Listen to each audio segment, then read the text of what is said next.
Om Shanti. Good morning. आज 25/12/20 का साकार मुरली। बाप दादा मधुबन। मीठे बच्चे, जब तक जीना है बाप को याद करना है। याद से ही आयु बढ़ेगी। पढ़ाई का तंत्र ही है याद। प्रश्न, तुम बच्चों का अतीन्द्रिय सुख गाया हुआ है, क्यों? उत्तर, क्योंकि तुम सदा ही बाबा की याद में खुशियाँ मनाते हो। अभी तुम्हारी सदा ही क्रिसमस है। तुम्हें भगवान पढ़ाते हैं। इससे बड़ी खुशी और क्या होगी? यह रोज की खुशी है, इसलिए तुम्हारा ही अतीन्द्रिय सुख गाया हुआ है। गीत। नयनहीन को राह दिखाओ प्रभु, पग पग ठोकर खाऊं मैं। ओम शांति। ज्ञान का तीसरा नेत्र देने वाला रूहानी बाप रूहानी बच्चों को समझाते हैं। ज्ञान का तीसरा नेत्र सिवाय बाप के कोई दे नहीं सकता। तो अभी बच्चों को ज्ञान का नेत्र मिला है। अभी बाप ने समझाया है कि भक्ति मार्ग ही है अंधियारा मार्ग। जैसे रात में सोझरा नहीं होता है तो मनुष्य धक्के खाते हैं। गाया भी जाता है, ब्रह्मा की रात ब्रह्मा का दिन।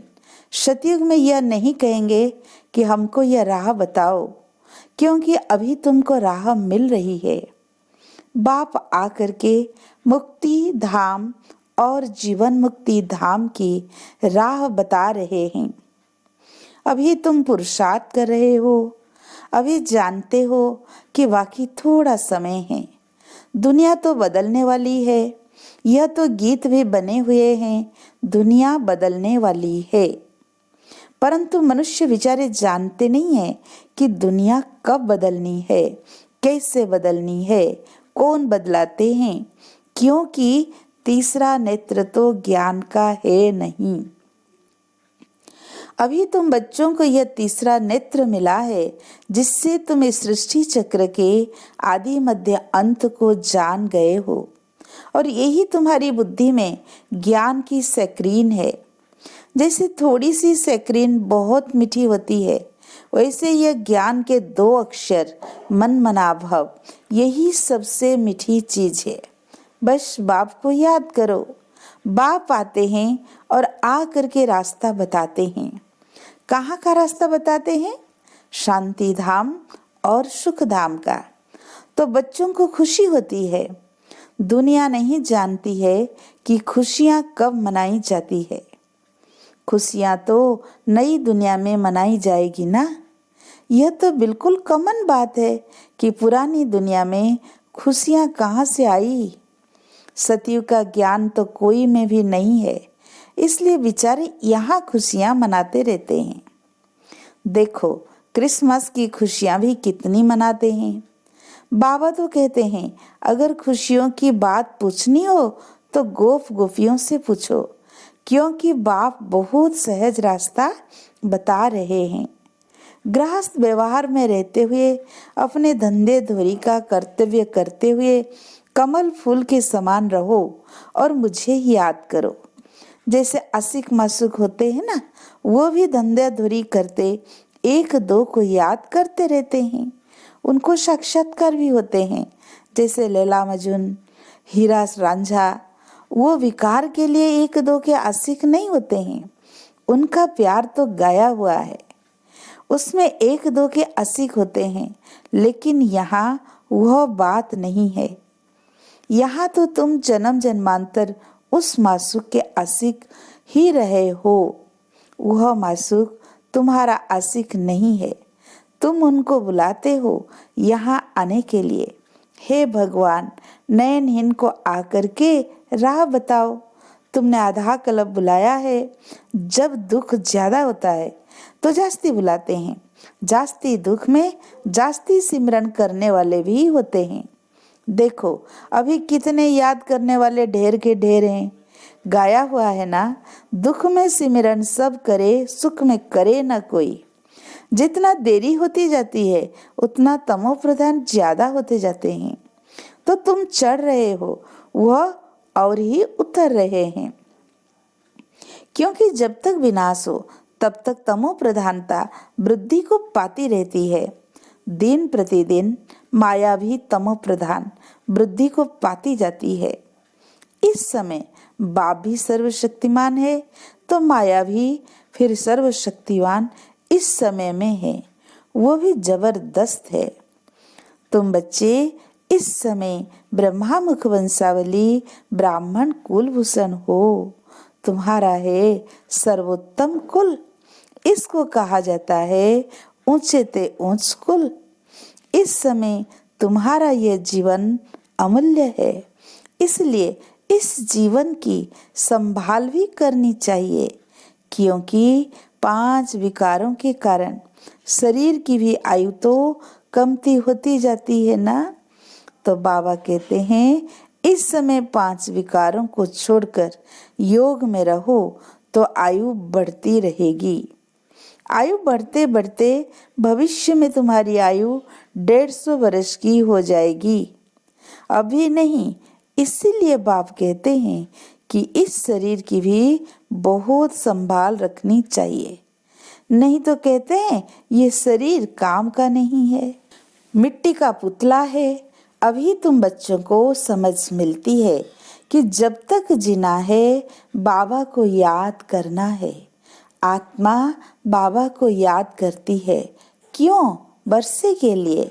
बाप कहते हैं तुम अपने को आत्मा समझकर बाप को याद करो और दैवी गुण धारण करो, तो तुम फिर ऐसे बन जाएंगे। तो बच्चों को पढ़ाई अच्छी तरह पढ़नी चाहिए। पढ़ाई में सुस्ती आदि नहीं करनी चाहिए, नहीं तो नापास हो जाएंगे, बहुत कम पद पाएंगे।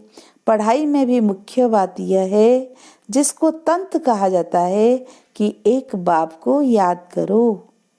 जब प्रदर्शनी में या सेंटर पर कोई भी आते हैं तो उनको पहले पहले यह समझाओ कि बाबा को याद करो, क्योंकि वह ऊंचे ते ऊंच है।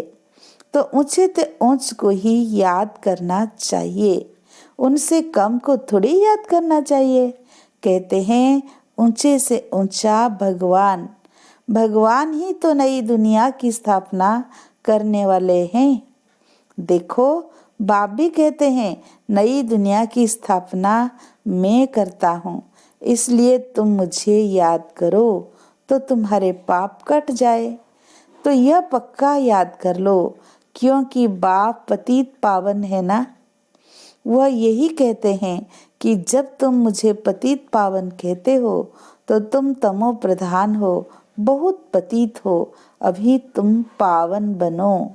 बाप आकर के बच्चों को समझाते हैं कि तुम्हारे अभी सुख के दिन आने वाले हैं, दुख के दिन पूरे हुए हैं। पुकारते भी हो, हे दुख हरता सुख करता, तो जानते हो ना कि बरोबर सतयुग में सब सुखी ही सुखी है। तो बाप बच्चों को कहते हैं कि सभी शांति धाम और सुख धाम को याद करते रहो। यह है संगम युग, खिवया तुमको पार ले जाते हैं। बाकी इसमें कोई खिवया या नया की बात है नहीं, यह तो महिमा कर देते हैं कि नया को पार लगाओ। अब एक की नया तो पार नहीं लगेगी ना, सारे दुनिया की नया को पार लगाना है। ये सारी दुनिया जैसे कि बहुत बड़ा जहाज है, इनको पार लगाते हैं। तो तुम बच्चों को बहुत खुशी मनानी चाहिए, क्योंकि तुम्हारे लिए सदैव खुशी है, सदैव क्रिसमस है। जब से तुम बच्चों को बाप मिला है, तुम्हारी क्रिसमस सदैव है, इसीलिए अतीन्द्रिय सुख गाया हुआ है। देखो ये सदैव खुश रहते हैं, क्यों? अरे बेहद का बाप मिला है, वो हमको पढ़ा रहे हैं, तो ये रोज की खुशी होनी चाहिए ना। बेहद का बाप पढ़ा रहे हैं, वाह। कभी कोई ने सुना? गीता में भी भगवान वाचे कि मैं तुमको राज योग सिखलाता हूँ, जैसे वो लोग बारिस्टरी योग सर्जनरी योग सिखलाते हैं, मैं तुम रूहानी बच्चों को राज योग सिखाता हूँ। तुम यहाँ आते हो तो बरोबर राजयोग सीखने आते हो ना, मूंझने की तो दरकार नहीं है। तो राजयोग सीखकर पूरा करना चाहिए ना, भागंती तो नहीं होना चाहिए। पढ़ना भी है तो धारणा भी अच्छी करनी है। टीचर पढ़ाते हैं धारणा करने के लिए। हर एक को अपनी अपनी बुद्धि होती है, किसकी उत्तम, किसकी मध्यम, किसकी कनिष्ठ। तो अपने से पूछना चाहिए कि मैं उत्तम हूँ, मध्यम हूँ या कनिष्ठ हूँ। अपने को आप ही परखना चाहिए कि मैं ऐसे ऊंचे से ऊंचा इम्तिहान पास करके उच्च पद पाने के लायक हूँ। मैं सर्विस करता हूँ। बाप कहते बच्चे सर्विसेबल बनो, बाबा को फॉलो करो, क्योंकि मैं भी तो सर्विस करता हूँ ना, आया ही हूँ सर्विस करने के लिए। और रोज रोज सर्विस करता हूँ, क्योंकि रथ भी तो लिया है ना, रथ भी मजबूत अच्छा है। और सर्विस तो इनकी सदैव है, बाप दादा तो इनके रथ में सदैव है। भले इनका शरीर बीमार पड़ जाए, मैं तो बैठा हूँ ना, तो मैं इनके अंदर में बैठ करके लिखता भी हूँ। अगर ये मुख से नहीं बोल सके तो मैं लिख सकता हूँ। मुरली नहीं मिस होती है, जब तक बैठ सके लिख सके तो मैं मुरली भी बजाता हूँ, बच्चों को लिख कर भेज देता हूँ, क्योंकि सर्विसेबल हूँ ना। तो बाप आकर के समझाते हैं कि तुम अपने को आत्मा समझ करके निश्चय बुद्धि हो करके इस सर्विस में लग जाओ। बाप की service on God fatherly service, जैसे वह लिखते हैं ऑन हिज मैजेस्टी सर्विस, तो तुम क्या कहेंगे? यह मैजेस्टी से भी ऊंची सर्विस है, क्योंकि मैजेस्टी महाराजा बनाते हैं। यह भी तुम समझ सकते हो कि बरोबर हम वर्ल्ड का मालिक बनते हैं। तुम बच्चों में जो अच्छी रीति पुरुषार्थ करते हैं उनको ही महावीर कहा जाता है। तो ये जांच करनी होती है कि कौन महावीर है जो बाबा के डायरेक्शन पर चलते हैं। बाप समझाते हैं कि बच्चे अपने को आत्मा समझो, भाई भाई को देखो। बाप अपने को भाइयों का बाप समझते हैं और भाइयों को ही देखते हैं, सभी को तो नहीं देखेंगे। यह तो ज्ञान है कि शरीर बिगर तो कोई सुना न सके, बोल न सके। तुम तो जानते हो ना कि मैं भी यहाँ शरीर में आया हूँ, मैंने यह शरीर लोन लिया हुआ है। शरीर तो सबको है, शरीर के साथ ही आत्मा यहाँ पढ़ रही है। तो अभी आत्माओं को समझाना चाहिए कि बाबा हमको पढ़ा रहे हैं। बाबा की बैठक कहाँ है? अकाल तख्त पर। बाबा ने समझाया है कि हर एक आत्मा अकाल मूर्त है, वो कभी विनाश नहीं होती है, कभी भी जलती कटती डूबती नहीं है, छोटी बड़ी नहीं होती है, शरीर छोटा बड़ा होता है। तो दुनिया में जो भी मनुष्य मात्र है, उनमें जो आत्माएं हैं उनका तख्त यह भ्रकुटी है। शरीर भिन्न भिन्न है, किसका अकाल तख्त पुरुष का, किसका स्त्री का, किसका बच्चे का। तो जब भी किससे बात करो तो यही समझो कि हम आत्मा है, अपने भाई से बात करते हैं। बाप का पैगाम देते हैं कि शिव बाबा को याद करो तो यह जो जंक लगी हुई है वह निकल जाए। जैसे सोने में आलय पड़ती है तो वैल्यू कम होती है, तो तुम्हारी भी वैल्यू कम हो गई है। अभी बिल्कुल ही वैल्यूलेस हो गए हैं। इसको देवाला भी कहा जाता है। भारत कितना धनवान था, अभी कर्जा उठाते रहते हैं। विनाश में तो सबका पैसा खत्म हो जाएगा, देने वाले लेने वाले सभी खत्म हो जाएंगे। बाकी जो अविनाशी ज्ञान रत्न लेने वाले हैं वह फिर आकर अपना भाग्य लेंगे। अच्छा, मीठे मीठे सिकी लदे बच्चों प्रति माता पिता बाप दादा का याद प्यार और गुड मॉर्निंग। रूहानी बाप की रूहानी बच्चों को नमस्ते।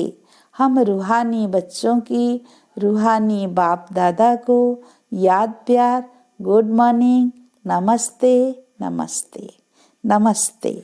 धारणा के लिए मुख्य सार। फर्स्ट पॉइंट, बाप को फॉलो कर बाबा के समान सर्विसेबल बनना है। अपने को आपे ही परखना है कि मैं ऊंचे से ऊंचा इम्तिहान पास करके ऊंच पद पाने के लायक हूँ। सेकेंड पॉइंट, बाबा के डायरेक्शन पर चलकर महावीर बनना है।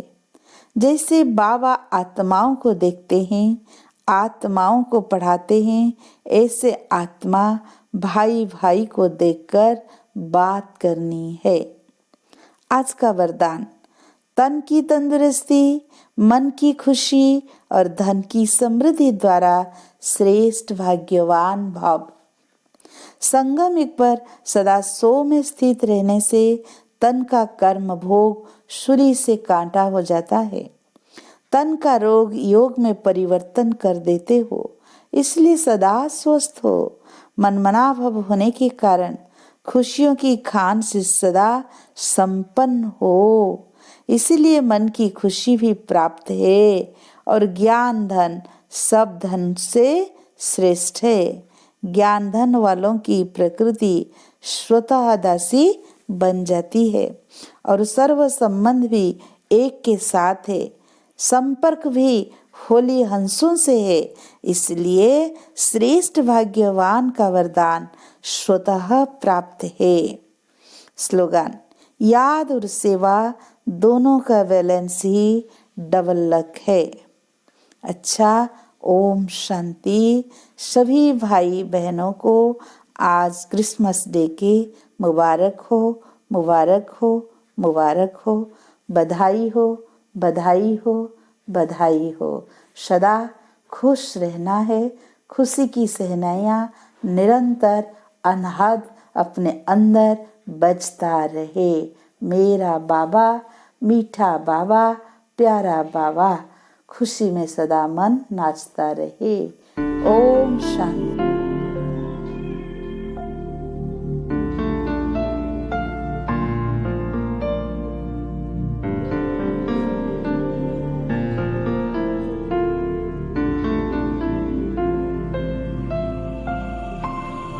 नैनों से छलके प्यारो बाबा, नैनों से छलके प्यार, पाए है सुख संसारो बाबा, पाए है सुख संसार।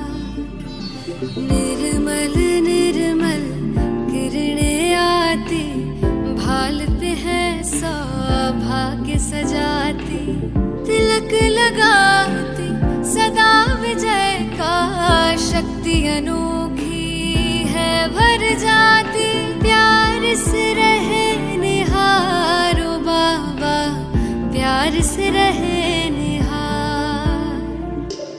नैनों से छलके प्यारो बाबा, नैनों से छलके प्यार, पाए है सुख संसारो बाबा, पाए है सुख संसार।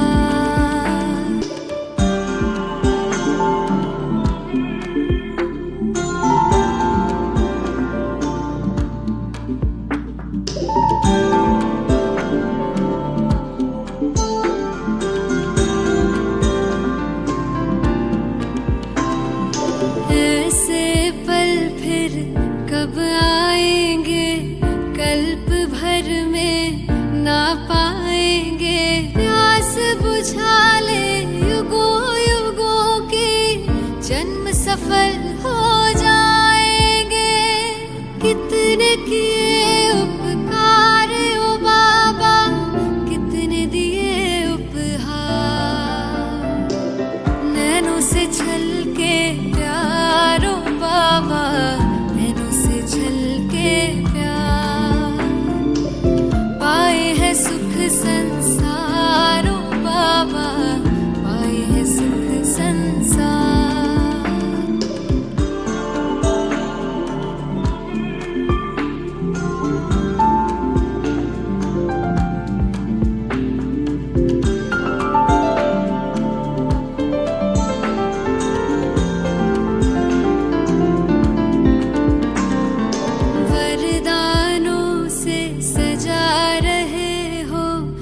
अरमानों को खिला रहे